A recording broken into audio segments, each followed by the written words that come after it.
Hey guys, welcome to Wrestling Days and welcome to today's unseen video. We're gonna get straight into this because we got so much to talk about. We've got reaction from Rikishi. This is Rikishi's reaction. WrestleMania said he just can't contain himself, and of course he is absolutely overjoyed because of course his son Jey Uso is the Intercontinental Champion.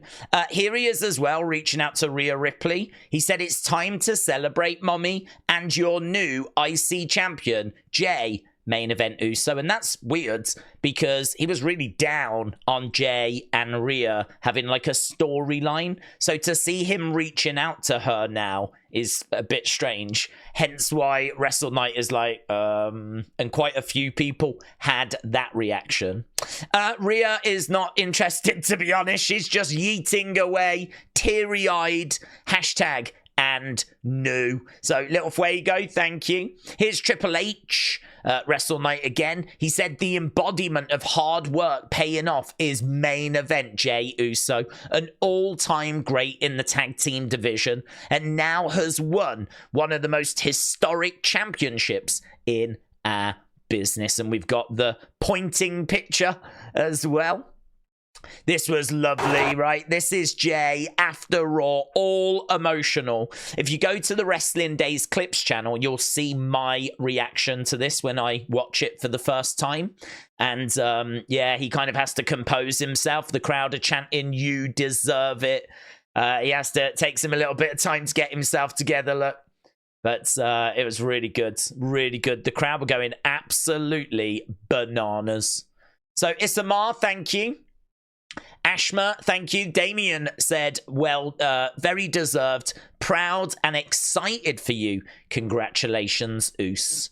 Check this out as well. So this is footage of Rhea Ripley. I don't know if this was the entrance or after he won, but this is her coming out and yeeting along to Jey's theme and having a great time. So Jey Villa, shout out to you. There's Jennifer saying it's just Rhea supporting her man. So there we go, Rhea dancing away. Ashma, thank you. Natalya says, congratulations, Jey. I'm so happy for you. You've been working so hard since day one. You've truly earned this win. Let's go this way. Here we go. Jey. I got one thing to say. Come on. You did it on your own, Oos. I mean, that's about time, Jackie. Thanks for rocking with your Oos. Always. What can we expect from the new Intercontinental Champion? We're gonna keep it yeet around here. We're gonna keep it yeet around here, Jackie. Don't switch up. How you celebrating though is the real. I'm not sure what he's doing to celebrate, but it seems to be a bit cheeky, whatever it is. That's quite a laugh there from Jackie. So, WWE Ethan, thank you. Rhea Ripley asking Waffle House. So, wow, he might have won the Intercontinental Championship and a date with Rhea to Waffle House. This guy is living his best life. I told y'all, MF. It's me now. Thought y'all knew. Yeet. So there we go. That from Instagram, from Jey Uso's Instagram. And what a great image there that Sportskeeda have managed to get. Xavier says, congrats to Jey Uso. Kofi said, Jey, yeet. Trick Williams says that match was fire. And Bailey says, everyone in that building will remember this night and feeling forever. Congratulations, Jey. So that was the Jey folder. Just a taste, to be honest, of the Jey folder. So here, I won't play this, but The Miz is struggling. So, you know, he's frustrated at not being able to have his match. He says he just doesn't know what to do. He doesn't know, the way forwards. And as Erase Your Mind said, look, Miz is starting to unravel. The word of Kross will now be easier for The Miz to digest and give in to him. And Miz might also show some anger towards Braun, even attacking him with Final Testament. So I agree. I think that's the direction that we're thinking it's going to go. I mean, at Survivor Series, Wyatt Sicks and Braun taking on Bronson, Final Testament, and The Miz.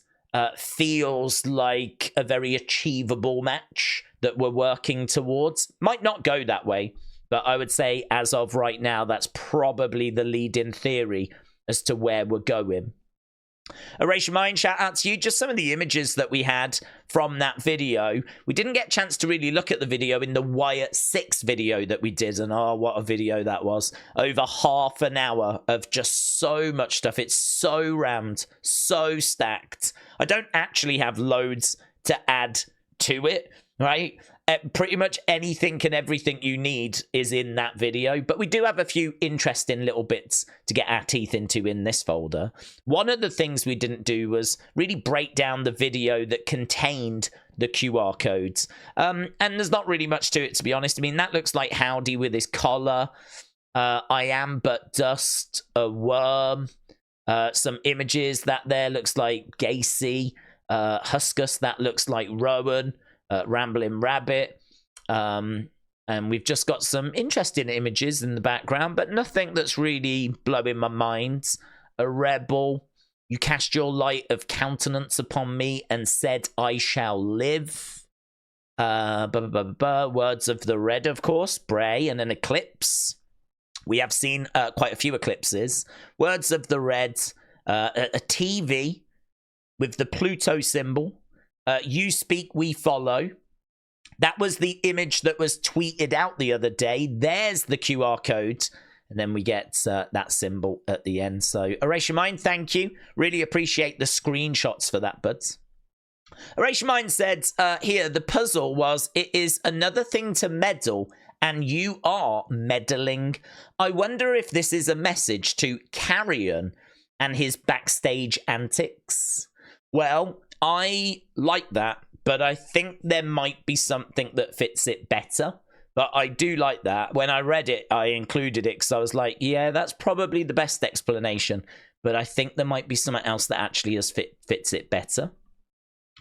So here we've got Joey saying, if we bring in Braun and Alexa, then the Wyatt 5 would become a Wyatt 7, and 7 is actually a really important number in the Bible. You have like the 7 deadly sins and the 7 heavens, and completeness and perfection. 7 is a symbolic representation of a full and complete world. Apparently 7's like really important in the Bible, and we've had lots of Bible references. I don't think Alexa and Braun are going to join and be permanent members. I mean, the idea of 7 permanent members all coming out at the same time, doing promos, having matches, like, that just feels like it's a bit too much, too many people. I think it could be a bit of a 5+2 situation. You know, like, they're kind of honorary members, and we're here for you if you need us type situation. But I don't know that I can see that Wyatt 5 really growing. Maybe we bring Alexa in. I don't know. It's really difficult. I think 7's just a lot of people. But clearly we are reaching out to Braun. And I don't think it'll be long until we get Alexa back. So there could be something to this. So Joey, thank you. I thought this was really interesting. Now, this is probably one of the main bits that I wanted to do this video for. One of the, or I would say the most biggest talking point that people have reached out to me following the Wyatt Sicks video is the coordinates, the 3 at the bottom. So we know the ones at the top say, I hear you. And then the 3 at the bottom, we didn't know if it was EPP or ELP, right? And so I thought, well, I'm going to look into it because I didn't get a chance to actually run the coordinates myself. I was just going off what I had been sent through. Some people were telling me it was EPP. Some people were telling me it was ELP, right? I've run the coordinates myself. I think it's EVP. And I've actually screenshotted what I found so that you can see what I did. So I think people are in agreement with the E and the P, right? So Everlith and Pineville, everyone has found those. It's the middle one that seems to be the struggle, right? So I've put them in and I've double checked these numbers so many times, right? And if you see, look, it's got like the road. Well, we're not interested in the road. It's got the state. We're not interested in that. It's got the country. The only thing that this can be is V for Victory Township. I know some people have looked at like nearby places, but I don't think we need to do that, because if they want us to like go to a certain place, they'll give us the exact location, won't they? I don't think if they want us to kind of go look at the nearest town or city, they would just give us the coordinates for the nearest that place. They would give us the coordinates for up here, you know? But they've specifically given us these coordinates. So that makes me think that if we are going to take the letters like we did with I, hear, you, then for me this has got to be V, unless I've written it in wrong. So at the moment, like I've put this out there, and I've written it down like the cities and towns that kind of jump out to me. And I said it looks like EVP to me. And apparently that device that records, like, you know, the spirits, the white noise device, that recorder, apparently that's called an EVP, right? Not an EPP, it's called an EVP. So even though we might have got a bit confused in the Wyatt Sicks video, everything that's in there, I think still stands. Every conversation we had, everything we said, I think it still stands. I'm thinking at the moment, unless someone can tell me otherwise, I'm thinking these three letters are EVP.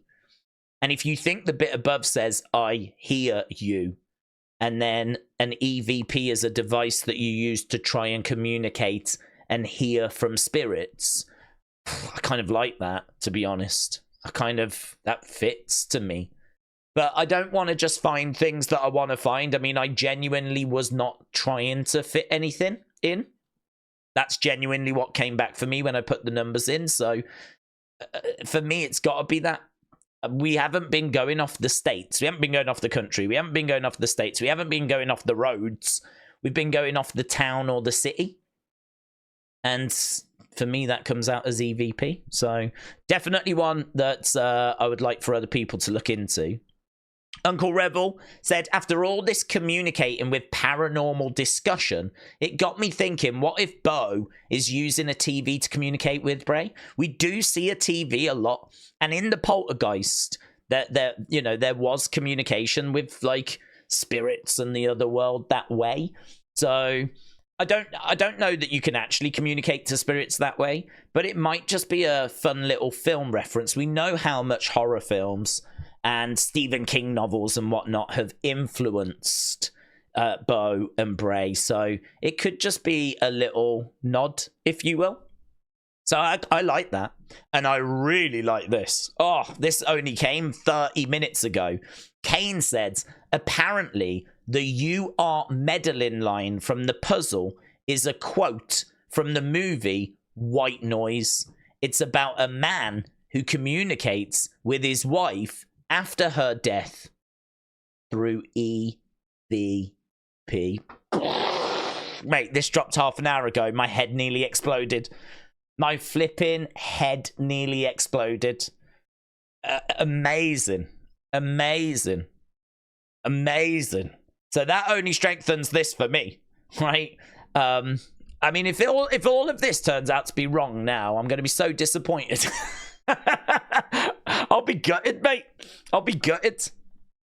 And Kane again said, I think this picture is a theme. The Wyatt Sicks are highlighting the state that they were in before they were rescued. People inhabiting the shores on the river are uncommitted. They didn't live with a purpose, which is really interesting. I wonder if that is what was being communicated. This wasn't about a target or brawn or anything like that. It was basically the Wyatt Sicks showing how they felt before they kind of found this new family. I suppose in a way that might be a message to Braun. Like, you know, it's good being in this family. We were lost. We didn't have a purpose. We're not lost now. We have a purpose now. Like, maybe in a roundabout way, it is a message to Braun. So, yeah, some really good stuff in there. I love the EVP stuff. I was very excited to present that to you. Right, let's have a look at top story. We're not going to be able to get through everything in this folder, mainly for two reasons. One, because I don't think there'd be anything left for Unseen later on after NXT, but also because I don't really want to go drastically over, say, 25 minutes. I'd love for this to be 20 minutes, but I can already tell it's going to go over that. So time kind of is going to kind of keep us restricted a little bit in this one, but that's okay. I would look at this as a bonus episode anyway. So Batman, shout out to you, tagging me in this from Vince McMahon. So this was the top story until all of that stuff kicked off on Raw, right, with Jey winning and the QR code and everything.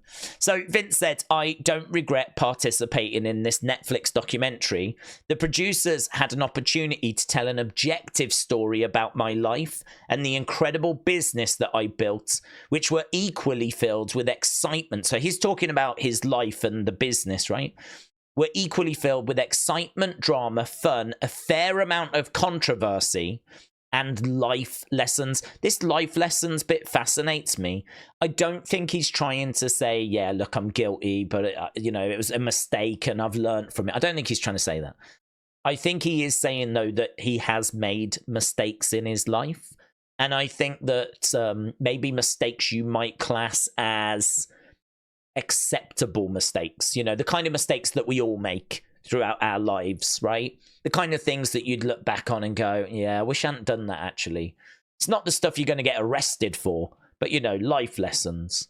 I think the fact that he's, admitting that he's made mistakes and that I kind of feel like he's saying, it's a way of kind of saying, look, some of the stuff you're going to see in the documentary, I admit I did it, but we all make mistakes, and he's managed to kind of word that with just two words, life lessons. I thought that was really interesting that was in there, because subconsciously, will you watch that documentary and dismiss some of the things as life lessons? Clearly things you're going to get arrested for, I mean, I don't know quite what's in this documentary, but we ain't excusing like Janel Grant stuff with life lessons. Let's be crystal clear with that, right? But interesting. Unfortunately, based on an early partial cut I've seen, the documentary falls short, and it takes the predictable path of conflating the Mr. McMahon character with my true self, Vince. The title and promos alone make that evident. A lot has been misrepresented or left out entirely in an effort to leave viewers intentionally confused. The producers use typical editing tricks with out-of-context footage and dated sound bites. So again, you're going to see me say things that I might not still agree with, and you're going to see footage which is out of context. If you was able to see the rest, he is kind of basically saying, yes, some of these things are mistakes that I would admit to. Some of them, the footage is out of context. Some of them are things that I might have said, but I don't stand by them in 2024. So, do you know what I mean? He is trying to preempt what is in this docuseries that we will see on Wednesday, tomorrow, at the time of recording this. So, to distort the viewer's perception and support a deceptive narrative.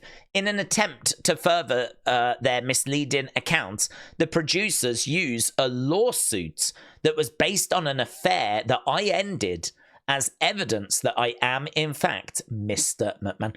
I wonder if the affair, you wouldn't be arrested for an affair. I wonder if that is one of the life lessons that he was referring to. He's saying here, look, they use an affair that I ended as evidence that I am, in fact, Mr. McMahon, whereas I think he's saying that affair was a mistake and it's a life lesson. It's something I learned from. I don't want to put words in his mouth, but you can that's the way it's piecing together for me. I hope the viewer will keep an open mind and remember that there are two sides to every story. I must admit, I find this very difficult because there's a lot about Vince that is uncomfortable.